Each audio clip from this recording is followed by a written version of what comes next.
Frekuensi Super. Be accurate and stay connected. Jeremiah Lanphier, seorang pendoa kebangunan rohani dan seorang misionaris yang berperan besar dalam kebangunan rohani di Amerika pada tahun 1857. Jeremiah lahir pada tanggal 3 September 1809 di New York, Amerika.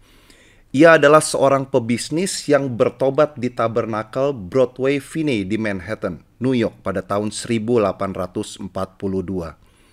Jeremiah dipekerjakan sebagai misionaris lokal oleh Gereja Belanda Utara di Fulton Street. Dia meninggalkan pekerjaannya dengan gaji yang cukup besar untuk menjadi misionaris. Jeremiah merasa bahwa Amerika benar-benar membutuhkan doa, karena pada saat itu sedang terjadi kemerosotan spiritual, politik, dan ekonomi. Banyak orang yang kecewa dengan hal-hal rohani karena para pengkhotbah berulang kali meramalkan akhir zaman atau kiamat pada tahun 1840-an. Namun semua ramalan tersebut tidak ada yang terjadi. Belum lagi kasus perbudakan yang sangat tinggi dan perang saudara yang terjadi kala itu membuat kepanikan finansial melanda negeri tersebut. Banyak bank, pabrik, ataupun perusahaan yang akhirnya harus gulung tikar. Terjadi kekacauan di kota dan pengangguran pun meningkat. Jeremiah menyewa aula di Jalan Fulton dan mengiklankan pertemuan doa dengan tulisan, "Pertemuan doa setiap hari Rabu dari jam 12 hingga jam 1. Berhentilah sejenak di sini." Dia sendiri menikmati persekutuan yang erat dengan Tuhan dan berpikir orang lain mungkin juga demikian. Namun ternyata tidak ada yang datang ke pertemuan doa itu. Jeremiah berdoa sendiri. Hingga setengah jam berikutnya hadir seorang pria yang bergabung dengannya. Lalu 4 orang lainnya di penghujung pertemuan doa. Jeremiah tapi tidak menyerah meski yang hadir tidak banyak saat itu. Dan terbukti di minggu berikutnya jumlah orang yang hadir semakin bertambah. Pertemuan doa pun akhirnya dilakukan setiap hari hingga momen pasar saham jatuh di Amerika secara tiba-tiba. Banyak sekali orang yang berduyun-duyun ke pertemuan doa yang dilakukan oleh Jeremiah. Dalam 6 bulan tercatat ada 10.000 orang berkumpul setiap hari untuk berdoa di sana. Tidak ada khotbah, hanya berdoa. Pada awal tahun 1858, laporan tentang kebangunan rohani mulai muncul di beberapa media. Berita kebangunan rohani menyebar ke barat melalui telegraf. Ini adalah kebangkitan pertama di mana media memainkan peranan penting dalam penyebarannya. Berita kebangunan rohani ini pun menjadi pembicaraan bangsa-bangsa, mempengaruhi mahasiswa, pengusaha, dan ibu rumah tangga. Sekolah bahkan berani tutup hanya untuk berdoa dan mencari Tuhan. Setiap kota, desa, sekolah, dan perguruan tinggi terkena dampaknya. Gereja-gereja dan teater-teater mulai membuka pintu mereka untuk dipakai pertemuan doa, sehingga bisa mengakomodasi orang banyak yang ingin berdoa. Demikianlah pertemuan doa kecil dari Jeremiah Lanphier yang akhirnya mengarah kepada Third Great Awakening atau kebangunan rohani besar ketiga. Ini adalah kebangkitan pertama yang dimulai di Amerika dengan dampak yang mendunia. Kebangunan rohani menyebar ke Irlandia, Skotlandia, Wales, Inggris, Afrika Selatan, India, Australia, dan pulau-pulau Pasifik lainnya. Bahkan sepanjang perang saudara, kem-kem mengadakan pertemuan kebangunan rohani yang besar. Dan lebih dari 150.000 orang bertobat di tentara konfederasi. Sementara itu, selama kebangunan rohani dan selama bertahun-tahun sesudahnya, Jeremiah terus mengadakan pertemuan doa hariannya di Manhattan bagian bawah. Hingga Jeremiah pensiun karena usia dan penglihatannya yang menurun. Diperkirakan dia telah memimpin lebih dari 11.000 pertemuan doa yang dihadiri lebih dari 500.000 orang selama 36 tahun.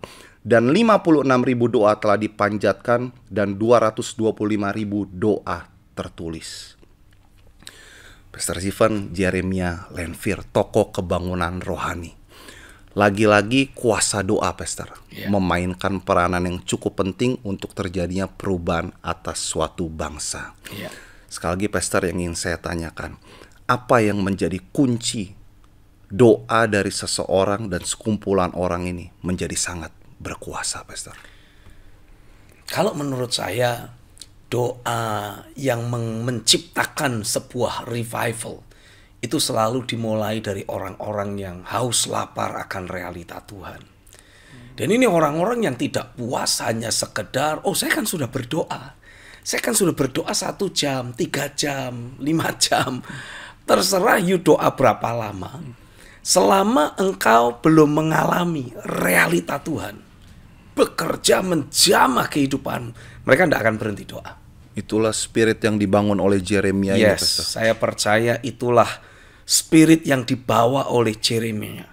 Dan kemudian itu dia tularkan kepada orang-orang lain lewat pertemuan doa yang ada. Iya. Lagi-lagi, Pastor, bahwa peranan doa ini lahir dari orang-orang yang hatinya haus dan lapar akan realita hadirat Tuhan. Ya. Tapi ada satu momen, Pastor, sepertinya apa yang mereka lakukan, khususnya Yeremia, tidak mendapatkan atensi yang cukup. Ya. Orang ya terkesan di awal masih biasa-biasa saja. Betul. Tapi ada satu momen di sini ditulis bahwa terjadi kemerosotan ekonomi di Amerika pada saat itu. Ya. Dan orang akhirnya berduyun-duyun ke pertemuan doa. Ya. Apakah fasenya selalu begitu, Pastor?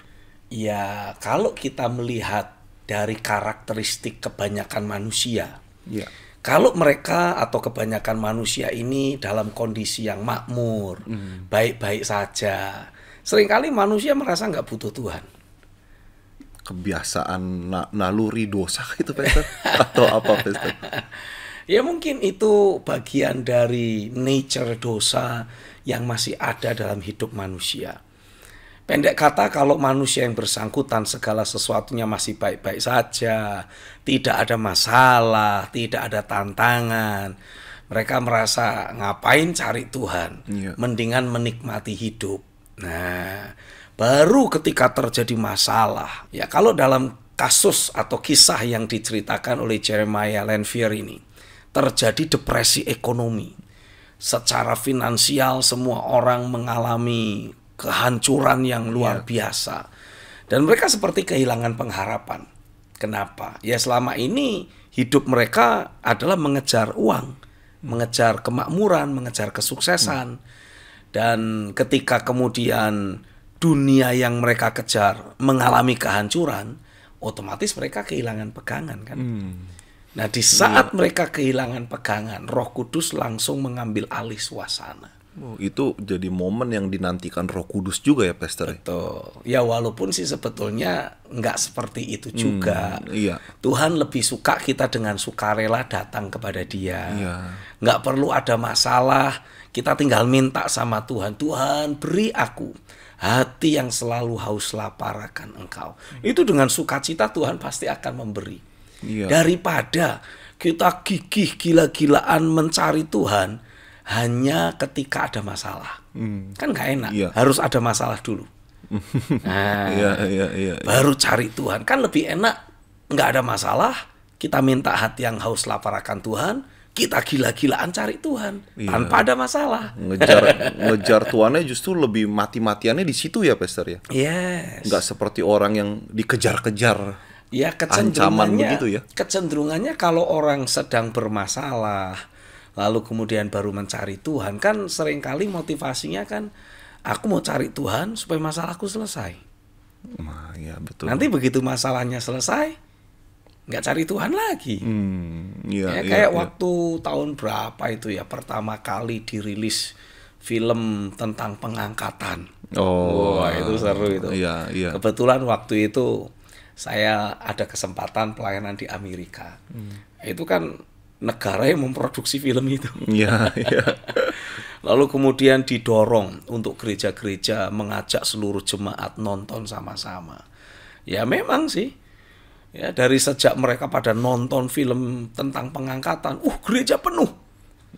Penuh, betul-betul penuh karena orang semua pada ketakutan. Iya. Takut ketinggalan. Iya. Kalau rapture terjadi, mereka ketinggalan, wah cilaka gua. Disikat sama antikris katanya. Jadi mereka kemudian rajin ke gereja. Jadi ada fase pertobatan ya, Pastor? Tobat Ya, sementara saya begitu, sih Pastor? mungkin bilangnya tobat tomat ya. Iya. Karena begitu rasa takutnya mulai hilang, gerejanya kosong lagi. Iya, iya, iya. Beda kalau misalkan tidak ada masalah, ya, tapi dengan kesadaran penuh kita datang kepada Tuhan dan berkata, Tuhan beri aku hati yang haus lapar akan Engkau. Yes. Harapan saya sih bagi setiap pemirsa yang pada saat ini sedang mengikuti frekuensi sorgawi sekarang nggak perlu nunggu masalah. Saya malah mendorong untuk semua saudara langsung berseru kepada Tuhan. Tuhan beri aku hati yang haus lapar akan Engkau. Dan bahkan hari ini, saat ini saya berdoa, biarlah tangan kuasa Tuhan bekerja dan beracara dalam hidupmu. Saya berdoa Roh Kudus impartasikan dalam hidupmu hati yang haus dan lapar akan realita Tuhan. Engkau tidak puas kalau hanya sekedar sudah berdoa. Engkau juga tidak puas kalau hanya sekedar sudah rajin ibadah. Tapi engkau mengharapkan dengan kuat di dalam batinmu realita Tuhan menjamah datang dalam hidupmu, mencengkeram dan meliputi batinmu. Saya berdoa biarlah suasana hati yang haus lapar akan Tuhan itu terimpartasi masuk dalam hidupmu dan terus tinggal permanen dalam dirimu. Terjadilah di dalam nama Yesus. Haleluya. Amin. Amin. Amin. Amin. Ya, baik Pastor, berbicara mengenai kebangunan rohani di zaman Yeremia ini, Pastor. Ya. Kurang lebih serupa seperti yang terjadi di loteng Yerusalem. Di satu tempat terjadi ledakan yang cukup besar. Nah, bagaimana sih sebenarnya, Pastor, cara untuk kebangunan rohani ini tidak hanya menjadi nyala api di satu tempat, tapi meledak ke seluruh negeri yang ada? Bagaimana caranya, Pastor? Saya percaya bahwa Roh Kudus itu dicurahkan dengan satu tujuan, untuk memperlengkapi kita supaya menjadi saksi dari kuasa kebangkitan Kristus. Jadi ketika kita mengalami kepenuhan roh, kita mengalami lawatan Roh Kudus, kita mengalami pekerjaan Tuhan secara mendalam dalam hidup kita, kita harus memberi diri kita untuk dirubah agar punya mentalitas yang berbeda. Karena kecenderungan orang Kristen kebanyakan ya, kalau doa pun mentalitasnya itu mentalitas bless me. Berkati aku, jamah hidupku, pokoknya semuanya aku aja deh. Nah, nggak peduli sama yang lain. Sementara kalau kita memperhatikan pola yang sebetulnya Tuhan berikan, bahkan ketika kita berdoa, Tuhan itu memberi pola itu tidak pernah individual, selalu korporat. Selalu melibatkan orang lain. Oh, jadi bukan secara individu ya, Pastor ya, tapi secara ada individu kita mengalami jamahan Tuhan, tapi kita punya mentalitas tujuan aku mencari Tuhan, tujuan aku mengejar Tuhan, dan aku rindu di jamah Tuhan supaya aku bisa menjamah yang lain. Nah, itu harus menjadi mentalitas kita. Amin, amin. Iya. Perhatiin waktu Yesus mengajar murid-muridnya. Ketika selesai doa, murid-murid datang lalu berkata, Tuhan ajari kami berdoa. Coba, kalimat pertama yang Yesus ucapkan apa? Bapa, kami. Bukan Bapa kamu atau aku. Bukan Bapakku atau Bapakmu. Bapak kami. Oh, itu sering kita ucapkan, tapi makna yang dalamnya itu sepertinya hilang ya, Pastor ya. Kami di sana jelas sekali. Iya. Ini melibatkan orang lain. Nah, Tuhan menjamah hidup kita, tujuannya itu supaya kita memberi diri, supaya menjadi alat dalam tangan Tuhan untuk menjamah yang lain. Iya. Supaya bukan cuma Bapakku yang di sorga, tapi Bapak kami. Melibatkan ada orang lain. Gitu. Iya. Nah, Pastor Stephen, kalau kita mendapati kan bahwa memang kuasa doa ini memainkan peranan yang penting. Dan pemahaman kita waktu berdoa itu bukan secara individu, tapi kami secara korporat. Nah, jadi ketika Roh Kudus menjamah kita tidak tinggal diam. Kita mulai punya hasrat, punya semangat, punya tekad untuk menularkan jamahan Tuhan yang sama kepada yang lain. Iya. Dari situlah api melahirkan api. Orang yang mencintai Tuhan menularkan cinta akan Tuhannya itu kepada yang lain lagi. Sehingga akan mulai spreading, akan mulai menyebar. Kalau enggak gimana kebangunan rohani nyebar? Enggak bisa. Nah, bagaimana Pastor kalau Jeremia ini kan dia di awalnya itu satu orang dia sendiri yang berdoa. Iya. Sampai ada beberapa lain yang muncul. Nah, Iya. untuk punya tekad begitu Pastor, agar yang kami ini bisa datang juga. Ya. Itu bagaimana Pastor? Keyakinan apa yang harus kita bangun sampai rasanya apa yang kita bawa ini akan menghadirkan orang? Saya rasa suka tidak suka bagaimanapun juga, Roh Kudus itu bekerja dengan memanfaatkan kultur juga. Oh. Kalau di dunia barat sana, iya. kan kultur yang dibangun itu kan sifatnya individual, ya, masing-masing sendiri-sendiri. Iya. Gitu. Ya di kota-kota besar Indonesia juga mulai kayak gitu sih, ketularan. Gitu. Tapi pada dasarnya kultur Indonesia yang sesungguhnya itu bukan individual loh.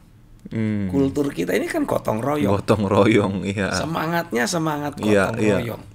Nah ini sebetulnya lebih memudahkan untuk kita sebagai satu pribadi yang mengalami zaman Tuhan menularkan zaman Tuhan yang ada ke yang lain. Iya. Caranya gimana? Lu sudah sewajarnya orang saling tolong menolong. Dia melihat. Ya kalau kita belajar di pelajaran pendidikan moral Pancasila zaman dulu kan PMP dikasih ya, Pastor. dikasih pertanyaan. Anak-anak, kalau kamu melihat di pinggir jalan ada nenek-nenek menyeberang jalan, tapi jalanannya ramai, apa yang kau akan lakukan? Tinggal pergi begitu saja. Jawaban B, pergi menolong. Jawaban C ya kan Iya. Kita menjawab, kita menolong si nenek. Iya. Itu kan sebetulnya kan inisiatif dari orang yang melihat adanya orang lain membutuhkan pertolongan. Nah, kalau di kehidupan orang-orang dunia barat sana kan tidak bisa seperti itu. Makanya mereka modelnya apa? Bikin ibadah mengundang orang untuk datang. Iya. Tujuannya apa? Kalau orangnya datang, nggak salah dong kalau kita melakukan sesuatu. Nah, Iya. sementara kalau kita katakanlah lihat ada orang butuh sesuatu di pinggir jalan, kita mau nolongin, belum tentu orang bulenya mau, karena prinsip individualis yang mereka punya. Nah, tapi kalau kita yang di Indonesia, kita lihat ada orang butuh pertolongan, kita tinggal pergi, kita yang dimaki-maki. Dasar orang tidak punya hati, tidak punya empati dan semacam itu. Karena memang kulturnya berbeda. Jadi pada prinsipnya kalau saya lihat seharusnya Indonesia ini secara kultural semakin mudah, sangat mudah untuk mengalami lawatan Roh Kudus dan menyebar sedemikian rupa. Karena kultur kita kan tolong-menolong. Kita ngalami zaman Tuhan, hati kita meluap-luap dengan pekerjaan roh. Amin. Kita keluar dari kamar doa. Kita pergi ke tetangga katakanlah. Kita mau pergi ke satu tempat kan lewat tetangga tuh biasanya tuh. Kita lihat tetangga kita, wah kenapa ini? Apa yang saya bisa bantu? Nah, kan gampang itu menularkan pekerjaan roh di situ. Apalagi kalau orang yang bersangkutan sedang dalam keadaan lagi sakit atau apa atau murung, sementara kita membawa roh sukacita. Kan kita tinggal panggil, Pak D, kenapa Pak D? Ya kan? Terus apa lagi kita panggil, hai bro, kan gitu. Kenapa? Nah, lewat interaksi yang terjadi, aliran kehidupan roh akan memancar dan menjamah hidup orang yang bersangkutan. Jauh lebih mudah mengalami jamahan Tuhan. Jadi sebenarnya tidak perlu harus ngumpulin orang ya Pastor. Betul. Ya? Dalam hidup sehari-hari ya. Dalam menjalani aktivitas sehari-hari kan kita terus ketemu orang. Hanya permasalahannya memang kultur gotong royong yang selama ini kita punya, ini kelihatannya hanya tersisa di desa-desa. Kalau yang di kota-kota besar sepertinya sudah mulai terpengaruh oleh kultur dunia barat yang individual. Ya, masing-masing orang sibuk bekerja, masing-masing orang tidak peduli dengan sekelilingnya, masing-masing orang cuma ngurus apa yang dia mau kerjakan dan semacam itu. Iya. Jadi memang kita juga perlu memperhatikan sifat kita jangan sampai mementingkan diri sendiri ya Pastor ya. Betul. Karena itu kan harus memang, kita kikis juga ya Pastor. Karena kan memang Alkitab juga menuliskan, ya kalau kita baca di kitab 1 Korintus 13, demikianlah hanya tersisa 3 hal ini. Iman, pengharapan, dan kasih. Dan yang terbesar adalah kasih. Iya. Ini bukan cuma kasih kepada Tuhan, tapi juga kasih kepada sesama. Dengan kita belajar mengasihi Tuhan, harusnya kita belajar mengasihi sesama. Iya. Dan salah satu wujud mengasihi sesama adalah memperhatikan apa yang ada di sekitar kita. Iya. Kita menjadi pribadi yang ringan tangan, siap untuk menolong. Ya, mungkin awalnya kalau kita bicara tentang memberikan pertolongan, kadangkala atau seringkali pertolongan lahirialah yang pertama-tama kita harus lakukan. Tapi kadangkala kita bisa langsung itu untuk menjamah dan menolong orang-orang yang sedang memiliki kebutuhan secara emosional, contohnya, atau secara kejiwaan. Sehingga dengan kita memberi perhatian, kita mencoba untuk menularkan sukacita yang kita punya, itu cepat sekali menular. Jadi memang kebangunan rohani ini memang wujud konkretnya itu benar-benar sangat nyata ya, Pastor ya. Maksudnya tidak harus selalu melulu berkaitan dengan hal spiritual.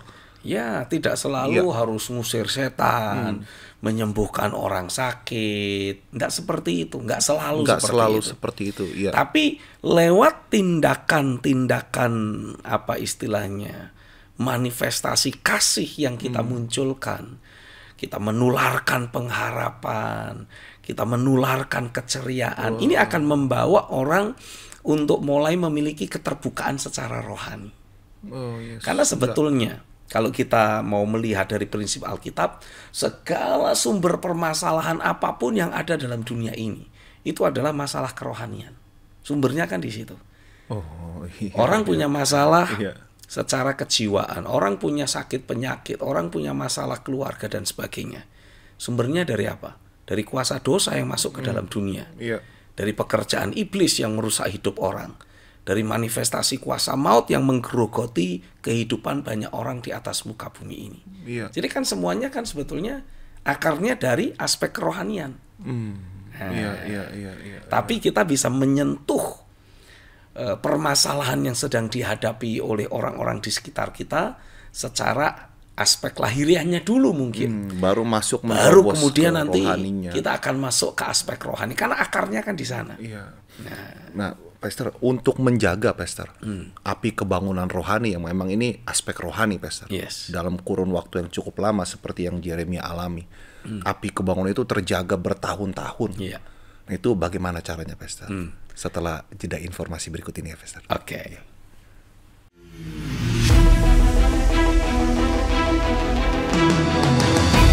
Kiamat selalu menjadi topik yang hangat untuk dibicarakan.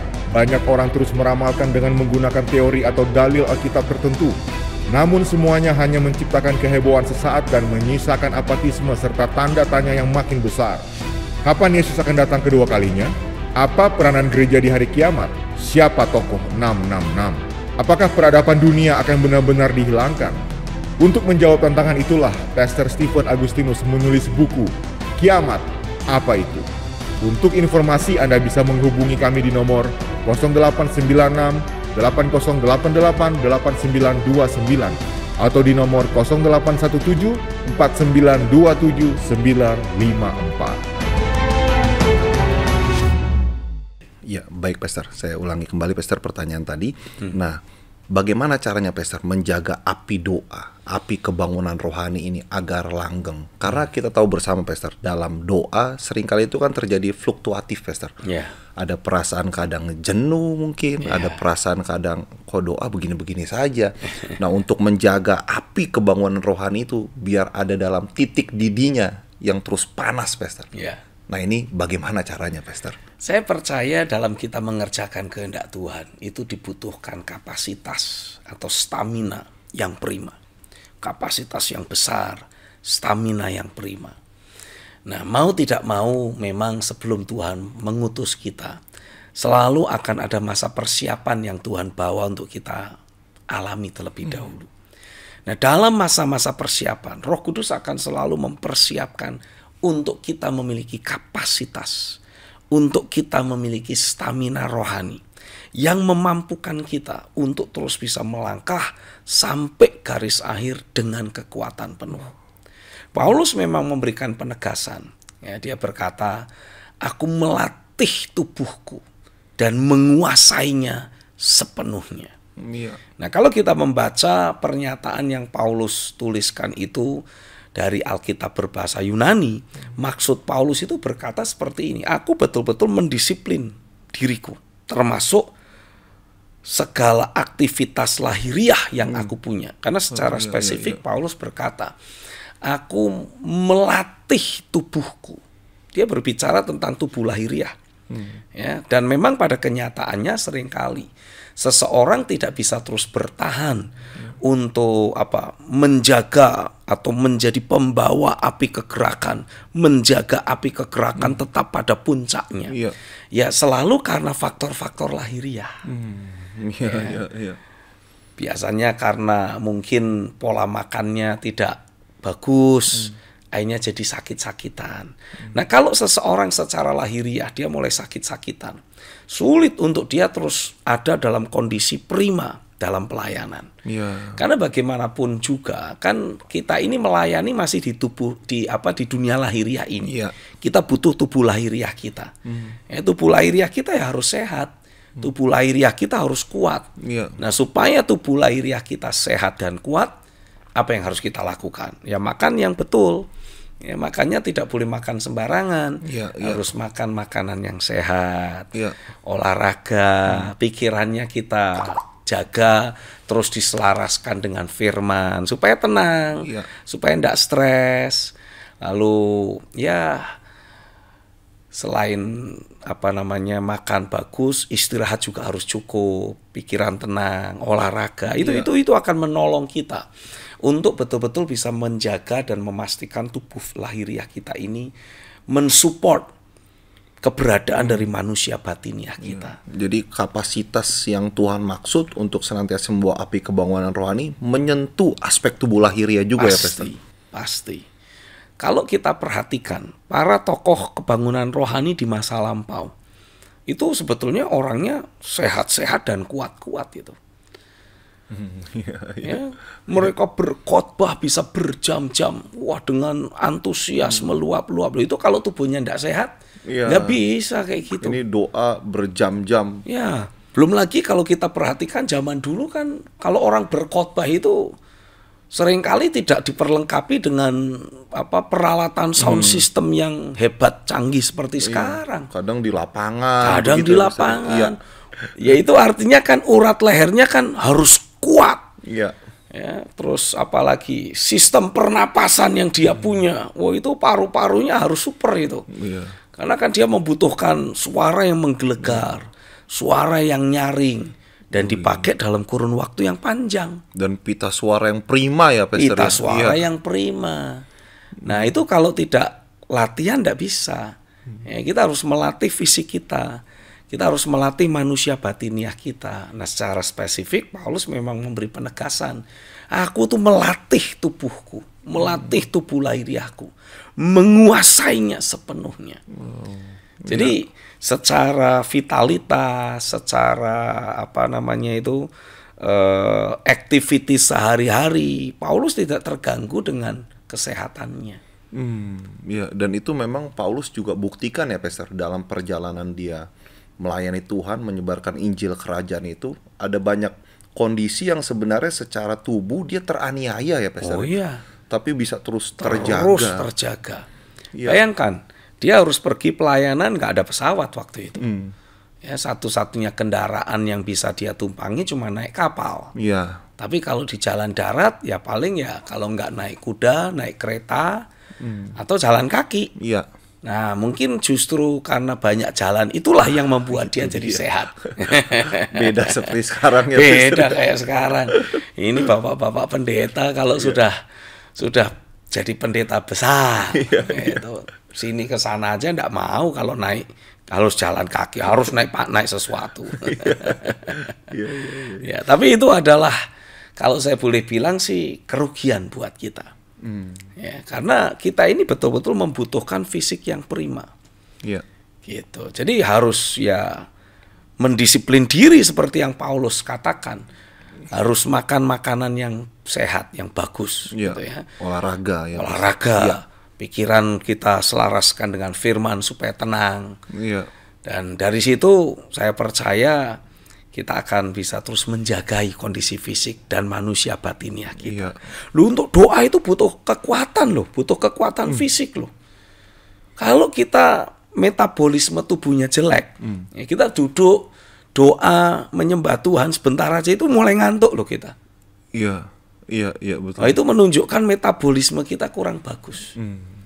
Tapi kalau kita metabolismenya bagus, mau doa 1 jam duduk itu enggak ngantuk. Iya, iya. Nah, supaya metabolisme bagus gimana? Ya olahraga. Iya. Makanan sehat, pikiran yang tenang, itu harus itu. Pasti sudah tidak boleh tidak itu. Bahkan kalau ada hamba-hamba Tuhan usia sudah mulai 50 tahun, itu kalau olahraga itu sudah bukan pilihan, itu sudah kewajiban. Supaya apa? Ya supaya kita tetap bugar, tetap prima. Loh kalau saya khotbah itu sampai keringetan, ya itu enggak bisa jadiin hitungan. Iya, itu bukan dalam kondisi olahraga ya Pastor. Iya, boleh keringetan, tapi bukan itu yang dimaksudkan. Iya. Gitu. Nah, menurut Pastor Stephen sendiri, ini kan Yeremia ini melahirkan banyak pertemuan-pertemuan doa, Pastor. Yes. Saat ini juga banyak, Pastor, pertemuan-pertemuan doa. Yeah. Nah, tapi zaman Yeremia itu benar-benar memantik api kebangunan rohani yang semakin besar, dan semakin besar. Yeah. Nah, kalau kondisi sekarang banyak pertemuan doa, Pastor, tapi ya seperti yang mungkin tadi Pastor Stephen bilang, doa sebentar ya mungkin ngantuknya yang lama begitu, Pastor. Nah, sebenarnya apa yang membedakan? Seharusnya pertemuan doa itu seperti apa, Pastor? Kembali lagi, ketika kita berdoa atau ketika kita memimpin doa, itu seharusnya lahir dari hati yang betul-betul meluap dari kerinduan untuk mengalami realita Tuhan. Nah, sementara kebanyakan orang yang memimpin doa atau pertemuan doa saat sekarang ini, yaitu karena rutinitas, karena kebiasaan, karena kewajiban. Jadi bukan karena lahir dari hati yang betul-betul, aku rindu alami Tuhan. Itu beda lain. Jauh ya, Pastor. Lain sekali, betul. Lain sekali. Dengan kita menjagai hati yang betul-betul haus lapar akan realita Tuhan, tidak ada alternatif lain. Tuhan pasti datang. Tuhan harus datang. Nah, kalau Tuhan datang melawat orang yang haus lapar akan Tuhan, ini orang-orang lain yang ada di sekitar orang tersebut akan ikut kecipratan berkatnya. Disinilah pentingnya. Kita sebagai jemaat kalau mau datang ibadah, kita perlu lihat ini. Ini gereja tempat aku biasa ibadah. Ini yang pelayanan itu melayani karena rutinitas atau melayani dengan hati yang haus lapar akan Tuhan. Mimpin pujian katakanlah gitu. Itu karena memang dia lagi tugas, karena dia memang merasa ya saya dapat kewajiban mimpin pujian, ya sudah. Atau dia menaikkan penyembahannya, dia memainkan alat musiknya, itu dengan hati yang betul-betul haus lapar akan Tuhan, rindu untuk mengalami realita Tuhan. Bahkan setiap pengkhotbah seharusnya berdiri berbicara, menyampaikan pesan-pesan firman, itu dengan kondisi hati yang menyala-nyala berkobar-kobar. Harusnya seperti itu. Barulah jemaat yang datang untuk ikut ibadah nanti akan ketularan, menerima impartasi aliran kehidupan roh masuk menguasai hidup mereka. Baru di situ kita akan bisa menikmati the real revival. Nah, dari apa yang Pastor sampaikan, Pastor, intinya kan ini hati yang haus dan lapar akan realita Tuhan, Pastor. Iya, betul. Pastor Stephen, apa kira-kira definisi itu, Pastor? Yang konkret, maksudnya apa hati yang lapar dan haus akan realita Tuhan itu? Apa yang sebenarnya sedang kita tuju ketika kita berinteraksi dengan Tuhan? Sama, saya memberikan ilustrasi atau saya memberikan terminologi hati yang haus lapar akan realita Tuhan. Itu sebetulnya menggambarkan atau kita bisa pahami dengan cara kita melihat kondisi lahiriah yang kita punya.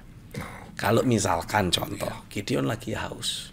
Apa sih yang Gideon harapkan? Air Untuk diminum kan? diminum, iya betul. Kalau misalkan saya kasih gambar air yang menyegarkan, Iya. bisa dipuaskan enggak dahaganya? Enggak kan? Iya. Kalau saya bawain botol air, tapi saya pegangin, bisa lihat, tapi tidak bisa meraba, tidak bisa menjangkau, dahaganya hilang enggak? Enggak juga, ya kan? Botolnya di tangan saya kok, yang haus kamu. Iya. Nah, demikian juga kalau kita bicara memiliki rasa haus akan realita Tuhan. Iya. Kapan dahaga kita akan terpuaskan? Ya ketika Tuhan datang menjamah kita. Dan kita tidak akan berhenti berdoa sebelum kehausan rohani kita ini terpuaskan oleh realita Tuhan. Iya.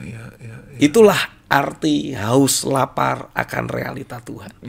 Kita tidak berhenti untuk mengejar Tuhan. Kita tidak berhenti untuk doa, menyembah, sampai ada jamahan Tuhan terjadi atas kita. Dan jamahan itu pun harus sampai membuat kita terpuaskan. Yes. Kalau kita baru menikmati jamahan Tuhan yang sekelumit, kita nggak mau. Kita maunya ya realita Tuhan. Pokoknya, nah itu dia. Aku harus alami jamahan Tuhan dalam doaku ini. Pokoknya aku harus alami realita Tuhan lewat penyembahanku ini. Nah, jadi kita tidak memberi ruang untuk pada akhirnya kita berkata, ya mungkin walaupun aku sudah doa 2 jam, Tuhan belum jamah, ya udahlah mungkin besok. Enggak, kita enggak bilang besok. Pokoknya sekarang. Gimana caranya? Pokoknya saat itu ya. Wong hausnya saya itu sekarang. Saya itu sekarang sedang haus. Ya saya butuh minumnya sekarang. Kalau ditunda besok mati kita. Iya. Nah, masalahnya kan selama ini kita mengaku haus lapar akan Tuhan, tapi kita rela menunda untuk Tuhan memuaskan dahaga dan kelaparan rohani kita. Iya. Ya udahlah besok aja deh kita doa lagi. Lu enggak bisa. Itu harus dibangun sebagai mentalitas dalam diri kita. Yes. Aku hausnya sekarang. Ya dipuaskannya harus sekarang. Perkara besok itu urusan lain.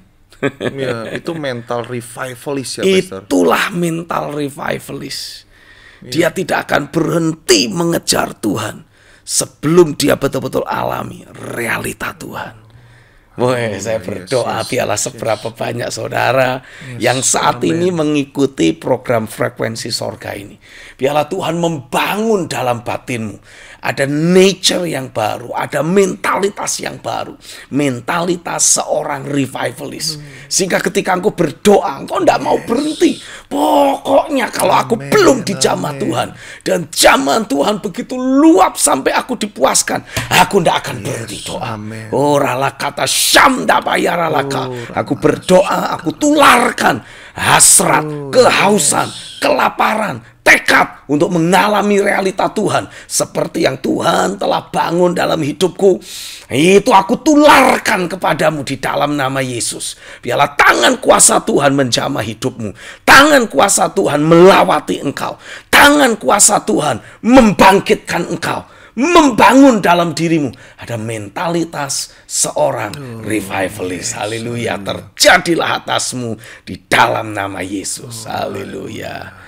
Saya ingat sekali waktu saya itu pernah mengalami masa-masa kekeringan rohani. Sampai rasanya frustrasi. Saya khotbah, tetap berkhotbah, dan jemaat tetap diberkati. Tapi rasanya setiap kali habis berkhotbah, saya itu seperti orang yang habis diperas. Rasanya tambah kering. Rasanya tambah capek di dalam gitu. Akhirnya saya ambil waktu doa dan puasa. Hari lepas hari gitu ya. Sehari makan, hanya makan sehari, sore hari saja. Itu pun ya saya makan apa adanya lah. Mencapai hari yang ke-30 kalau saya tidak salah. ingat waktu itu. Saya kembali merasakan kayak ada percikan api kebangunan rohani menyala lagi. Jadi saya bilang, saya kan janjinya 40 hari. Saya lanjutin sampai hari ke-40. Setelah masuk hari ke-40, saya mulai merasa, wah ini apinya mulai membesar. Tapi kok tidak seperti yang saya harapkan. Saya ambil tekad. Saya lanjut puasa 40 hari lagi. Bagi saya itu adalah rekor terlama. Saya ambil waktu doa dan puasa. Tapi saya hanya ingin memastikan percikan api Roh Kudus dalam diri saya itu bukan cuman ceret, tapi betul-betul menyala-nyala, berkobar-kobar. Dan ya saya mau membayar harganya.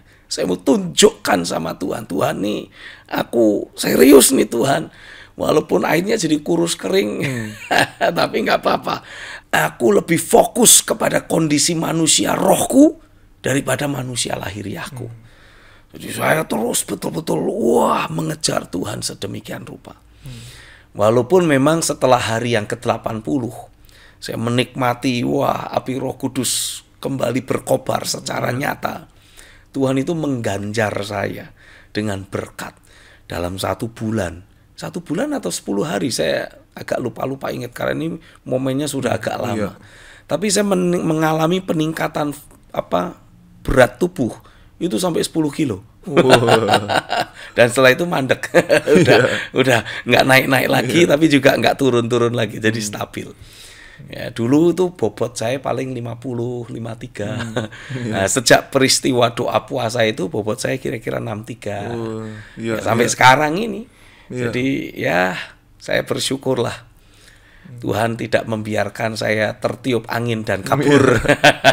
Dikasih daging dikit. Nah, Pastor, apa yang menjadi motivasi Pastor Stephen selain memang ingin mengalami jamahan Tuhan? Kebutuhan apa yang Pastor Stephen lihat di dalam pelayanan sampai melakukan tindakan dalam tanda kutip ekstrim seperti itu? Setelah jeda informasi berikut ini ya, Pastor. Oke. Cara yang selalu dipakai oleh iblis untuk menjerat seseorang agar terikat dalam tipu dayanya adalah menyerang, mempengaruhi pikiran atau thinking pattern dari orang yang bersangkutan.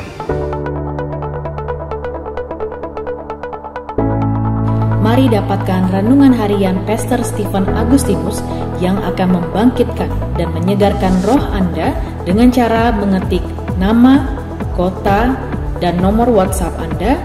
Kirim ke nomor 0888 6132 106. Kami ulangi di 0888 6132 106. Tuhan itu nyata dan Dia masih terus bekerja.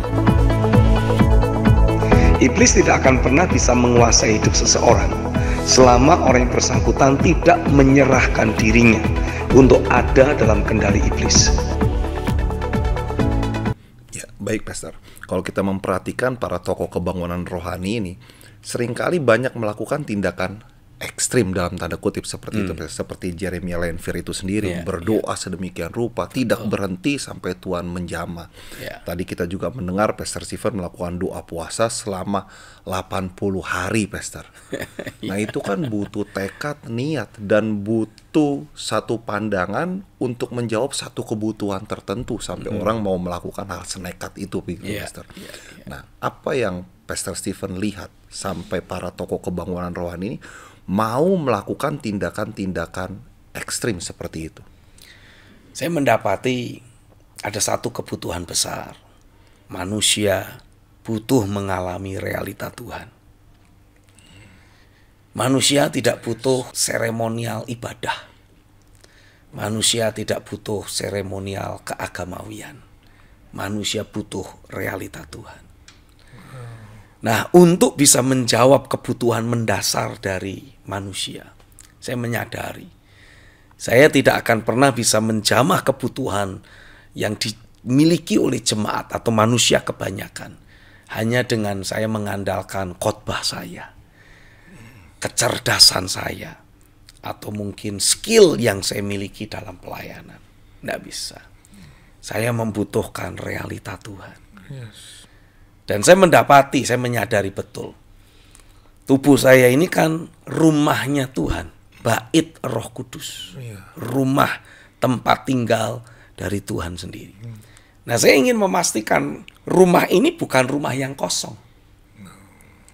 Saya ingin memastikan realita Tuhan ada di dalam rumahnya, di dalam hidup saya.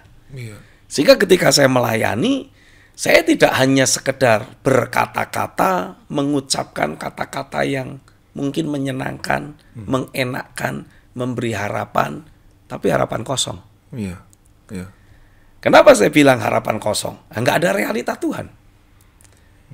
Karena yang bisa mewujudkan setiap keyakinan, setiap pengharapan, ekspektasi yang dimiliki jemaat, hanya realita Tuhan. Dan saya mendapati ketika realita Tuhan dihadirkan, maka yang sakit begitu saja akan sembuh. Yang punya beban berat, masalah besar, begitu saja beban dan masalahnya kayak terangkat dan hilang. Karena bertemu dengan realita Tuhan. Mereka yang depresi ketika ketemu Tuhan, ya depresinya seperti hilang begitu saja. Kadang bahkan nggak perlu dikhotbahkan ya, Pastor. Nggak perlu dikhotbahi. Saya bisa mengibaratkan, kalau saya membawa realita Tuhan, saya itu membawa terang. Jadi orang yang selama ini hidup dalam kegelapan atau dicengkeram oleh kegelapan, ya ketika berinteraksi dengan hamba-hamba Tuhan yang membawa terang, membawa realita Tuhan, ya tanpa ditengking kegelapan hilang begitu saja. Karena Tuhan hadir dalam hidup mereka. Nah, pertanyaannya, siapa yang bisa menjadi pembawa realita Tuhan? Kalau tidak ada orang yang mau mengejar Tuhan gila-gilaan, mati-matian, habis-habisan, sampai betul-betul mengalami realita Tuhan itu nyata dalam hidupnya. Dan secara konstan, terus-menerus menyertai keberadaannya. Kita butuh orang-orang seperti itu. Pantas, Pastor, ada ayat firman yang berkata mata Tuhan itu melihat orang yang bersungguh hati ya, Pastor. Bukan seperti hanya mencari melihat, mata Tuhan itu tertuju, diarahkan kepada orang-orang yang mencari Tuhan dengan segenap hatinya. Dan Alkitab juga menuliskan, kalau orang mencari Tuhan, dia harus percaya bahwa Tuhan itu ada, dan dia selalu menjawab orang yang mau mencari dia dengan segenap hati. Jadi pencarian kita, tekad yang kita munculkan untuk mengejar realita Tuhan itu tidak akan pernah mubazir, tidak akan pernah sia-sia. Kita akan selalu alami realita Tuhan nyata dalam hidup kita. Pasti itu.